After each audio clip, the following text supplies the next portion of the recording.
Welcome to the latest edition of our virtual investor video series. I'm Susanne Matern, Head of European Structured Finance, and today I'm joined by Daniel York, Senior Director in our EMEA CMBS team. We are discussing the outlook for CMBS in light of a rising rate environment and structural changes that challenge the sector. So welcome, Daniel. Thank you. Let's start with the key risks. So what are the key risks challenging the EMEA CMBS sector, or commercial real estate sector? Well, tightening financial conditions and weakening occupational demand drivers really still characterize the commercial property sector. Global monetary policy tightening in 2022 has resulted in sharp falls in prime commercial property values, and that was particularly acute in continental Europe, where office and industrial yields, for example, had reached ultra-low levels. So how has the rising rate environment specifically affected the different core sectors you look at? And are there any other risks that are emerging? Well, obviously the rising rates resulted in a very sharp increase in yields. But there are ongoing shifts in demand, for example, from e-commerce and hybrid working, which have meant that sectors have been affected in a mixed way, really. For example, the industrial sector has begun to stabilize. There's been strong rental growth supporting that, despite yield increases.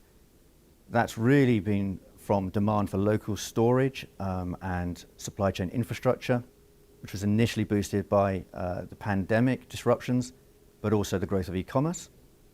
It's now being further supported by the on- or nearshoring manufacturing trend. The supply of urban industrial, so last mile assets, is really facing a surging demand. And not only that, it's facing a high competition from alternative users such as residential. So it's an improving story for the logistics sector, but it's quite a different picture for the other core sectors like office and retail, right? It is. Retail is suffering from continuing falling values.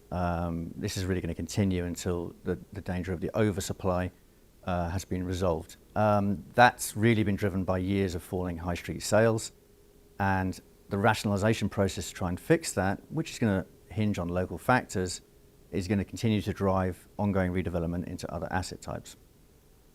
In the meantime, leases are being highly negotiated, and there are bespoke flexible arrangements such as turnover leases and short tenors. And this really is weakening future income security. And that, along with, particularly in the UK, danger of CVAs and the vacancy that we're seeing and rising operating costs, really is going to damage investor sentiment. And what about office? Well, office not only has suffered from increased financing costs, but there are three probably bigger hurdles that are going to dominate the sector in the next few years. Those are climate change, the changing behaviour of occupiers and employees, so hybrid working, and also from the changing technology that we're seeing. We're expecting a bifurcation, effectively, of the prime absolute best properties, which are green, high spec, near transport hubs, and those are going to benefit from a green premium. They'll also benefit from the hybrid working, we think. And then there's going to be the dated assets in less salubrious locations, which are really going to struggle because fewer occupiers wanting to accommodate brown properties, basically. There is also a risk on those properties from rising in costs of refurbishment. And that refurbishment, really, if it's not done, then those assets could well risk becoming stranded. And how have these different trends affected your portfolio? Have you taken any recent rating actions? We have. The Arrow transaction, which is backed by industrial properties, has recently been upgraded, mainly because of strong growth on the rental growth in the portfolio. The Canary Wharf transaction, that was downgraded because we had concerns that we're really reflecting our view that a number of the properties are going to need some material investment to maintain their competitiveness.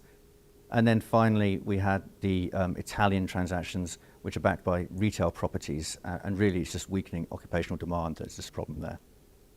Thanks for your insights, Daniel, and thank you for joining us. For more information about EMEA CMBS, please visit us at fitchratings.com. And if you have any questions on the topics we discussed, please send an email to the address on the screen.